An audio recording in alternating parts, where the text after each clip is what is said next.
west of Washington Square, a colony of artists settled, attracted by low rents in the building abandoned by prosperous companies until the crash. Sue and Jonesy lived there as painters and carriage others.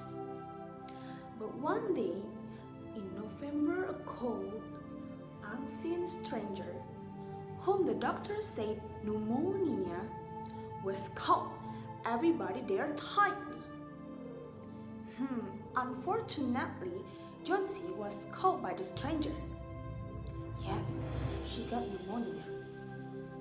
After that, Jonesy was become a hopeless person and started to think about death over and over.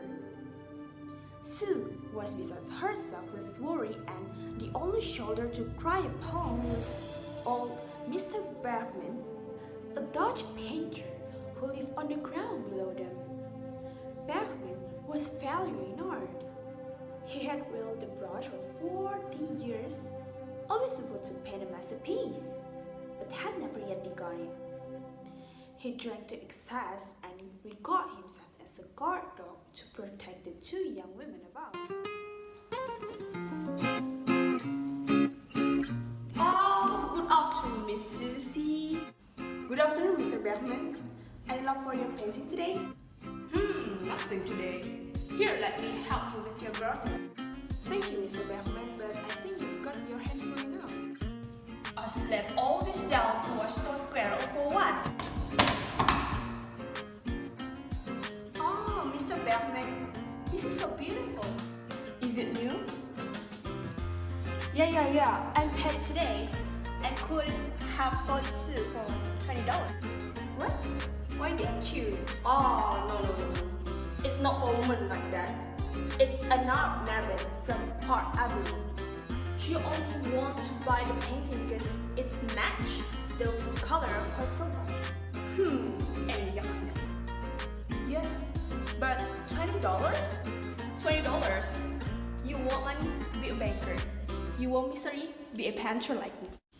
Oh, how is she? Miss Jonesy, I mean. I'm going to make some soup. She seems to be getting worse. The doctor is on his way. Oh, such a foolish girl. Painting out in the cold like that for hours. Now she gets pneumonia and perhaps dies? Oh, I'm so sorry. I mean, she's such a young thing and such a talent. A gift for painting I should have. Now listen, you tell her that I will make a prayer for her, yeah? Thank you, Mr. Bergman. After having the conversation, Sue and Mr. Bergman go back to their room. Then, at a time, there is a doctor who is visiting Jonesy, and suddenly, the busy doctor invites Sue into the hallway. She has one chance in, let us say, 10. And that chance is for her to want to live. This way, people have of lining up on the side of the undertaker makes the entire pharmacopoeia look silly. Your little lady has made up her mind that she's not going to get well. Has she anything on her mind? She wants to paint a Bay of Naples someday. Paint? Bosh. Has she anything on her mind that worth giving a second thought to? A man, for instance? A man? Is a man worth? No, doctor. There is nothing like that. Well, it is the weakness then.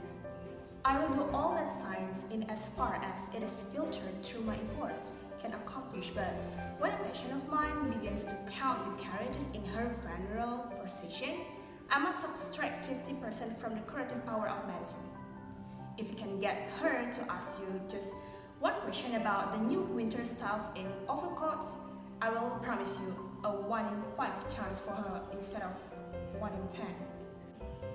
Thank you, doctor.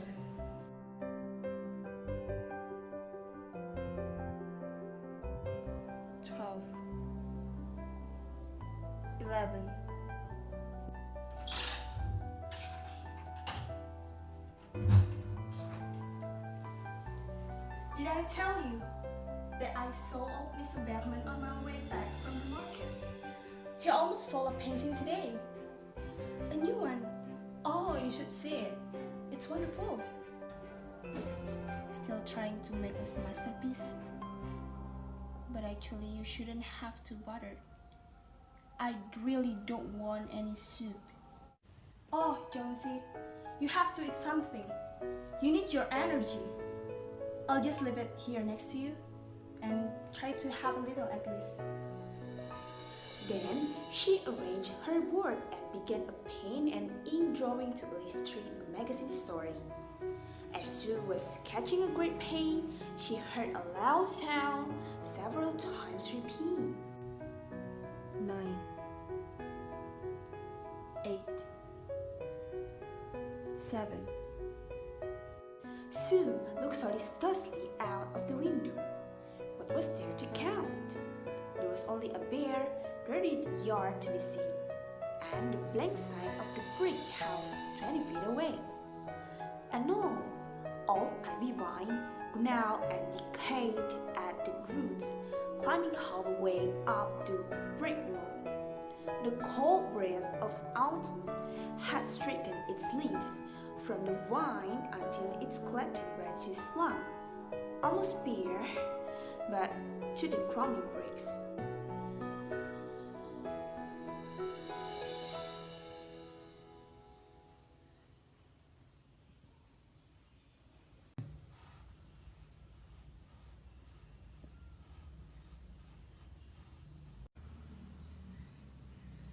What is it, dear? 6. They're falling faster now. 3 days ago, there were almost 100. It made my head to count them, but now it's easy. There goes another one. There are only 5 left now. 5 what, dear? Tell your city. Leaves on the ivy vine. When the last one falls, I must go too. I've known that for 3 days from now. Didn't the doctor tell you? I've never heard such a nonsense like that. Oh, Jonesy. What have all ivy leaves to do with your getting well? And you used to love that vine, so don't be a goosey. Why the doctor told me that your chances for getting well real soon were, let's see exactly what he said. He said that your chances were 10 to 1. Why, that's almost as good as a chance as we have in New York, right? When we ride the street cars or walk past a new building. Try to make some soup now and let Sudie go back to her drawing so she can send it to the editor man with it and buy pork wine for her sick child and pork chops for her greedy self. You needn't get any more wine. There goes another. Now there is only 4. I want to see the last one fall before it gets dark. Then I go too. Oh, Jonesy, will you promise me to keep your eyes closed and not looking out the window until I'm done working? I must hand those drawings in by tomorrow. I need the light or I will draw the curtains. Couldn't you draw in the other room? I'd rather be here by you. Besides, I don't want you to keep looking at those silly ivy leaves. Tell me as soon as you're finished. I want to see the last one fall. I'm tired of waiting. I'm tired of thinking. I want to turn loose my hold of everything and go sailing down, just like one of those poor, tired leaves. Try to get some sleep now. I must call Mr. Bergman up to be my model for a new illustration. I'll not be gone a minute. Don't try to move until I come back. 3. Sue meets with Mr. Bergman and having a conversation each other's. Old Bergman, with his red eyes plainly streaming, shout his contempt and derision for such idiotic imaginings.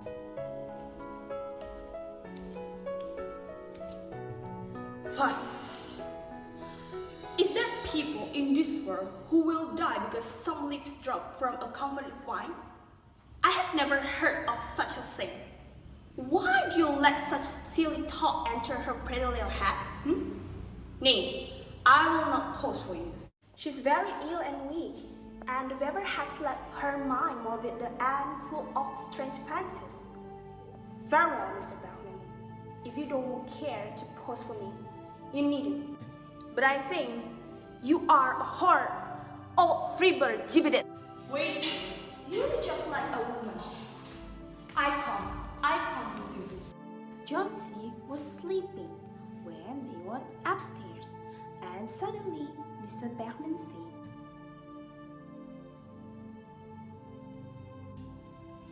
Oh my God! There is no place for someone as good as Miss Johnsy to lie in sickness.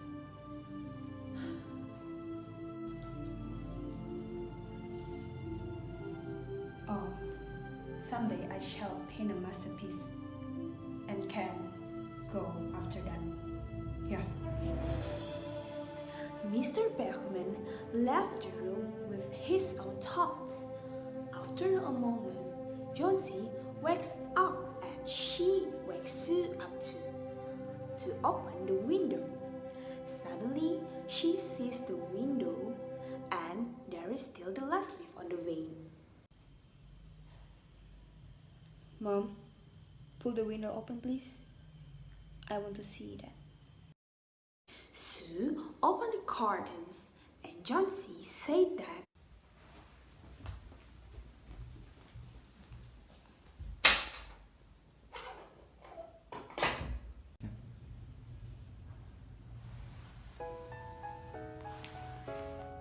It is the last one. I thought it would surely have fallen during the night. Oh, I heard the wind. Today I fall, and I will die at the same time. Think of me. If you won't think of yourself, what would I do? it's raining. Johnsy is sleeping while Sue is busy in painting her canvas. Then Johnsy wakes up again and tells Sue to open the curtains. She's a little bit shocked because the ivy leaf was still there. Johnsy lay for a long moment looking for that.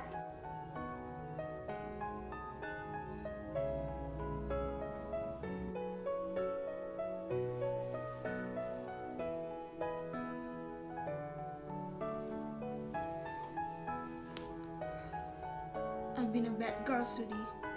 Something has made that last leaf stay there to show me how weak I was. It's a sin to want to die. You bring me a little soup now, and some milk with a little port wine in it. And, no, wait. Bring me a hand mirror first, and then pack some pillows about me. I'll sit up while you cook. Oh, yes, Sudi. Someday I hope to paint the Bay of Naples. You will. We both will. The doctor came in the afternoon, and Sue had an excuse to go into the hallways as he lived. Even chances. With good nursing, you'll win. Now I must return to a case I have downstairs. That one, his name is pneumonia too. He is an old weak man and the attack is acute. There's no hope for him, but he goes to the hospital today to make him feel more comfortable. Thank you, doctor. You're very welcome. There's a phone call from the doctor, which tells about bad information about Mr. Beckman, and she's shocked. Hello? Oh, yes? I'm so sorry, doctor. Yes, I will. Thank you for calling, doctor. Bye. I have something to tell you, White Mouse. Mr. Bergman died of pneumonia today in the hospital. He was ill only 2 days. The janitor found him on the morning of the first day, in his room downstairs helpless with pain. His shoes and clothing were wet through an icy cold. They couldn't imagine when he'd been on such a dreadful night. And then they found a lantern still alight, and a letter that had been dragged from its place. Some scattered brushes and a palette with a green and yellow paints mixed on it. And look out the window, dear. At the last ivy leaves on the wall. Didn't you wonder why it never fluttered or moved when the wind blew? Oh, sweetie, it's Bergman's masterpiece. He painted it there the night that the